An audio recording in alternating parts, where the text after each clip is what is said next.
والسلام عليكم ورحمة الله وبركاته. فيديو جديد من مزمز الكورة، تقديم أبو زيزو، بإذن الله يعجبكم. والنهاردة بندردش كده، صباح الخير. عايزين نتكلم عن مباراة الأهلي والزمالك. النهاردة إن شاء الله بالليل في مباراة الأهلي والزمالك، نهائي كأس السوبر المصري. مباراة وسط أحداث غريبة وعجيبة ومريبة، وزي ما انت عايز تقول قول يعني. الماتش النهاردة مش بس مش هقول رد صقر ان هو من السوبر الافريقي، بس لازم ان الاهلي يكسب النهارده. يعني مفيش اي حاجه يعني ممكن تبرر ان الاهلي يكسب النهارده. لازم بدايه الموسم يعني الدنيا تتظبط. طبعا احنا حتى لو الاهلي لو لا قدر الله خسر، احنا مش بنقيم الموسم من اوله يعني. بس برضو ان انت تبدا موسم بخساره سوبر افريقي وكذا سوبر مصري، فدي ممكن تكون بداية يعني تديك كده مؤشرات سلبية، وتعمل ضغط عليك معنوي أكتر من عليك ضغوطات أصلا. وتخش ماتش العين بصعوبة. الماتش هيكون 29 أكتوبر. النهاردة كام؟ النهاردة 24 أكتوبر. ماتش خلاص تقريبا. ماتش العين قريب جدا، والعين زي ما انت شفتهم ضد الهلال. الماتش خلص 5-4. الهلال بقى بالنجوم بقى بتوعه. يعني الهلال برضه مش زي الهلال اللي احنا لعبناه قبل كده لما كسبناه 4. كانت يعني محترفين بس صف تاني، بس هما محترفين كلاس ايه، أعلى حاجة. فالعين مخيف. فانت بقى تخش ماتش زي ده بقى معنويات بقى مكسورة أكتر، فدي المشكلة الكبرى يعني. خلينا نتكلم عن الماتش بتاع النهاردة. طبعا الزمالك برضو في حالة ممكن مش تركيز قوي، بس برضو الفريق قافل على نفسه. اللعيبة اللي بتتدرب قافلة على نفسها، بس اكيد برضو مشوشهم شويه، واكيد مشوش بتوع الاهلي، اكيد مشوشنا كلنا يعني. الموضوع بتاع دونجا ومصطفى شلبي وعبد الواحد السيد. هنشوف الماتش هيكون عامل ازاي. انا بالنسبه لي شايف في 3 نقط للزمالك ممكن الاهلي يستغلهم صح. يعني 3 نقط دي ما بين اللي هو الاهلي يستغلهم صح، وما بين برضو ان هو في منهم اكاذيب. ايه الاكاذيب؟ مثلا في مثلا يقول لك جوميز بيحب يمسك الكوره، وجوميز يحب الاستحواذ، وجوميز يحب كذا وكذا وكذا. ادينا شفت ماتش بيراميدز لما يبقى يلاعب فريق منظم مش هيقدر يمسك الكوره. لما يلاعب فريق بيضغط هيضطر يرجع ورا. ليه؟ هقول لك ليه. الحاجه الاولانيه ان هو دونجا دلوقتي مش موجود، اللي هو بيمسك نص ملعب الزمالك. دي اول حاجه. تاني حاجه هتقول لي في ماتش الاهلي في سوبر افريقي الاهلي كان راجع ورا وجوميز هو اللي ماسك الكوره، هقول لك ده مش قرار جوميز، انما ده اكتر منه هو قرار كولر ان هو يرجع ورا. ومشكلة كولر ان هو يعني انا كسبان 1-0، انا مبسوط وراضي، ارجع ادافع والدنيا مية. المشكلة دي بقت في ماتشات كتيرة. فهو الاهلي لازم يستغل ايه النقطة دي، ان هو لو الاهلي دخل بضغط عالي، لو الاهلي دخل بتنظيم كويس والخطوط متقاربة واللعيبة عندها الشغف والفعلا اللي هم عايزين يكسبوا وعايزين يوضحوا ده في الملعب، فعايز اقول لك ان الاهلي هيستحوذ الماتش وهيضغط ويهاجم 1 و2 و3. بس مشكلتنا ان احنا بقى مدربنا اصبح من هو مدرب كان بيضغط قدام ريال مدريد قبل كده وقدام بالميراس والفرق القوية، بقى مدرب بيحب اللي هو ايه، بقى متحفظ. اللي هو انا كسبان 1-0 خلاص، انا معرفش ايه، الحمد لله لو اقل خسائر، بس احنا عايزين نضغط 1 2 3 وننهي الدنيا من الاول.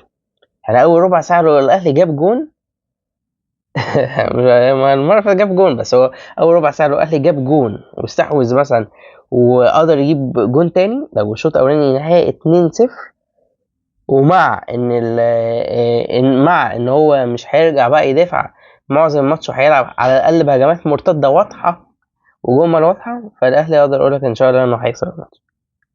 تمام. دي اول نقطه. يعني انا شايف احنا لازم نستغلها، وهو ان جوميز لو قابله فريق منظم وبيعمل ضغط كويس هيسيب لك الكورة. تاني نقطة وهو الهاف سبيسز، أنصاف المساحات اللي ما بين الباك اليمين وقلب الدفاع. المشكلة بقى دي ظهرت جدا جدا جدا يا جماعة في الماتش بتاع بيراميدز. محمد شحاتة كان بيلعب وكان محمود بنتايج بيلعب. محمود بنتايج طبعا مفيش تفاهم لسه قوي مع حسام عبد المجيد اللي بيقدم أداء كويس جدا مؤخرا، فلازم إن إحنا نستغل حتة عدم التفاهم دي. يعني بعد ما الدنيا كانت طالعة بالسما بنتايج، الماتش اللي فات كله بيقول هو ليه أقل من المتوسط، فلازم نستغل الحتة دي. وكنا بنشوف صديق أجولة رغم إن هو ما خدش قرارات كتير إن هو يرقص في الماتش اللي فات، بس لما كان بياخد كان بيعمل مشكلة. الناحية التانية محمد شحاتة واضح جدا عدم التفاهم برضو مع مسلوسي. محمد شحاتة حاسس إن هو مش باك يمين، يعني هو بيلعب في المركز ده بس لا يجيد إن هو يلعب فيه، إن هو حتته أكتر نص الملعب. عمر جابر بيقولوا إن هو رجع في التدريبات ومفروض جاهز، فأنا مش عارف هيبدأ بعمر جابر أو أنا رأيي المفروض يبدأ بيه يعني. لما كان جوميز وشفت أداء شحاتة وإبراهيم عادل اللي كان بيعملوا فيه، فأكيد هيبدأ بعمر جابر. وكده كده يعني من ناحية النقطتين فيهم حتة كويسة وحتة وحشة. عمر جابر عنده خبرات بس الناحية التانية عمر جابر دلوقتي بقى بطيء. شحاتة عنده سرعات بس شحاتة ما عندوش خبرة دفاعية في مركز الباك يمين. فالماتش ده هيكون بتاع حسين الشحات. لو حسين الشحات بيلعب وفورمة عالية، هو الماتش ده بتاع حسين الشحات ويا ريت يبدأ بيه وما نتفاجئش بأي حاجة تانية من كولر في التشكيل.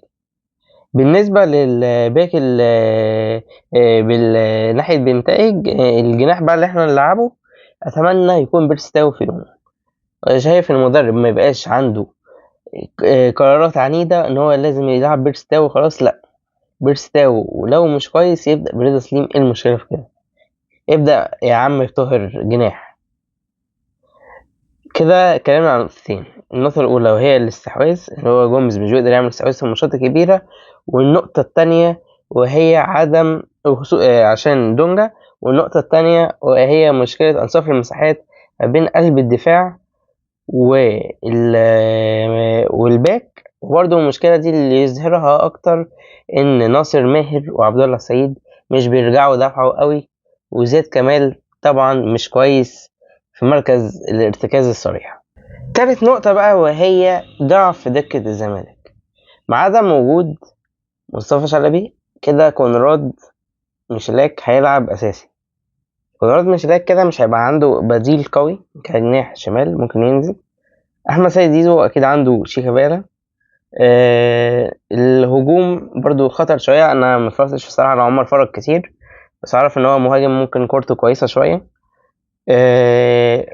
خط الوسط بقى هو ده الأزمة الكبرى للزمالك، إن هو تقريبا ما عندوش لعيبة خط وسط قوي. لو طبعا شحاتة هيكون احتياطي فهو هيكون بديل قوي شوية في خط الوسط. بس في المجمل شايف إن هي دكة الزمالك مش أحسن حاجة. دكة الزمالك في الماتش بتاع بيراميدز لما نزل التغييرات تقريبا شبه ما عملوش حاجة، وفي ناصر منسي طبعا. بس برضو كان الماتش اللي فات ما كانش في الفورمة بتاعته. فاحنا لازم نستغل ان لعيبه الزمالك حاسس ان هم يعني منخفضين بدنيا شويه، وفي نفس الوقت اكيد معنويا بسبب الظروف بتاعت اللعيبه اللي معاهم. احنا لازم نستغل ان هي الدكه مش اقوى حاجه، ونستغل ان هو معنوياتهم الواقعه، واللي احنا نضغط ونخلص ونركب الماتش من الاول يعني. فبس دي 3 نقط اتكلمت فيها. لو الاهلي التزم بيها نقط ضعف للزمالك، فالاهلي ان شاء الله يقدر يخلص الماتش، وهيخلص عن طريق 3 نقط دول. 3 نقط بقى الاهلي لازم يعني هو لازم يصلحها. ايه هي؟ اللي احنا ما نرجعش ندافع قوي، خصوصا ان حاسس ثنائيه رامي ربيعه عامل مجهود ممتاز، بس حاسس ياسر ابراهيم جنبه ساعات بيلوش ساعات ان في حاجه كده بتفرق في الماتش. فاحنا ما ينفعش نرجع ندافع طول الوقت عشان في حاجه ممكن هتفرق. دي اول حاجه. وان هم في الرقابه مش احسن حاجه. دي اول حاجه. تاني حاجه حته صانع الالعاب بتاعنا فين قفشه. فين امام عاشور؟ الاثنين يعني قفشه كنت متوقع انه هيعمل حاجه بقى الماتش اللي فات برضو نفس الموضوع. اتمنى الاثنين يبقوا شغالين كويس، ينزلوا لنص الملعب، ينزلوا للدفاع، يستلموا الكوره ويطلعوها قدام، هم يديروا اللعب. هو صانع العاب كده، مش حته اللي هو انا مش هرجع ادافع، مش هرجع استلم من ورا يعني. فقلوب الدفاع صانع العاب. وثالث حاجه المهاجم، وسام ابو علي لازم نديله كور، لازم يتحرك كويس في ظهر المدافعين، خصوصا ان المسلوسي وحسام عبد المجيد مش اسرع حاجه، بس هم قوتهم ان هم بيقفلوا العمق كويس. فلازم يبقى في تحركات كتيره من اللعيبه. لازم الاجنحه مثلا جناح يضم جوه، اللي احنا يبقى اللعيبه مش عارفه تمسك مين بالظبط. لازم يكون قفشه، لازم يكون واحد من رقم 8، يا اكرم يا مروان، يبقى عنده الحته دي. واكرم اظن هيبقى الاقرب ليها عشان هو بيثبت مروان ورا. فلازم نلعب على الحته دي. واخر نقطه، مش عارف قلت 3 نقط ولا 4 نقط، بس هم 4 نقط. اخر نقطه وهي لازم الجناحين بتوعنا يشتغلوا. لازم سواء حسين الشحات، بيرسي تاو، رضا سليم لو هيبدا، طاهر لو هيبدا كجناح، اي حد فيهم لازم اللعيبه دي تكون في فورمتها، وان شاء الله نخلص الماتش. ده كان كلام سريع كده الصبح. بالليل بقى كده نشوف الماتش، ويا رب يخلص كده على خير وان شاء الله الاهلي يكسب. واتمنى يكون الفيديو عجبكم. اهم حاجه ما تنسوش لايك وشير وسبسكرايب، وقابلكم بالليل كده ان شاء الله وجديد شديد. والسلام عليكم ورحمه الله وبركاته، ودعواتكم الاهلي هيكسب ان شاء الله.